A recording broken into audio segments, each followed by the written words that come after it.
حضور اکرم صلی اللہ علیہ وسلم فرماتے تھے، حلال کھلا ہوا ہے اور حرام بھی کھلا ہوا ہے، اور ان دونوں کے درمیان بعض چیزیں شبے کی ہیں جن کو بہت لوگ نہیں جانتے کہ حلال ہیں یا حرام۔ پھر جو کوئی شبے کی چیزوں سے بھی بچ گیا اس نے اپنے دین اور عزت کو بچا لیا، اور جو کوئی ان شبے کی چیزوں میں پڑ گیا اس کی مثال اس چرواہے کی ہے جو شاہی محفوظ چراگاہ کے آس پاس اپنے جانوروں کو چرائے۔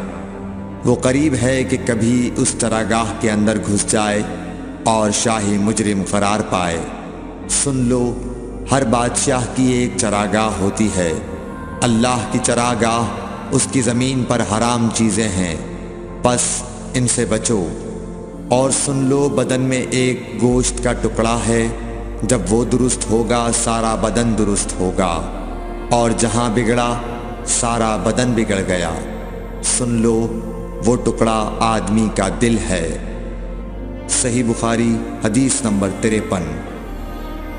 عبد القیس کا وفد جب حضرت صلی اللہ علیہ وسلم کے پاس آیا تو آپ نے پوچھا کہ یہ کون سی قوم کے لوگ ہیں یا یہ وفد کہاں کا ہے؟ انہوں نے کہا کہ ربیعہ خاندان کے لوگ ہیں۔ آپ صلی اللہ علیہ وسلم نے فرمایا، مرحبا اس قوم کو یا اس وفد کو، نہ ذلیل ہونے والے نہ شرمندہ ہونے والے، یعنی ان کا آنا بہت خوب ہے۔ وہ کہنے لگے، اے اللہ کے رسول صلی اللہ علیہ وسلم، ہم آپ کی خدمت میں صرف ان حرمت والے مہینوں میں آ سکتے ہیں، کیونکہ ہمارے اور آپ کے درمیان مضر کے کافروں کا قبیلہ آباد ہے۔ پس آپ ہم کو ایک ایسی قطعی بات بتلا دیجئے جس کی خبر ہم اپنے پچھلے لوگوں کو بھی کر دیں جو یہاں نہیں آئے، اور اس پر عمل درآمد کر کے ہم جنت میں داخل ہو جائیں۔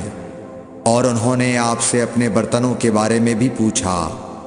آپ صلی اللہ علیہ وسلم نے ان کو 4 باتوں کا حکم اور 4 قسم کے برتنوں کو استعمال میں لانے سے منع فرمایا۔ ان کو حکم دیا کہ ایک اکیلے خدا پر ایمان لاؤ۔ پھر آپ صلی اللہ علیہ وسلم نے پوچھا کہ جانتے ہو ایک اکیلے اللہ پر ایمان لانے کا مطلب کیا ہے؟ انہوں نے کہا کہ اللہ اور اس کے رسول ہی کو معلوم ہے۔ آپ نے فرمایا کہ اس بات کی گواہی دینا کہ اللہ کے سوا کوئی معبود نہیں، اور یہ حضرت محمد صلی اللہ علیہ وسلم اس کے سچے رسول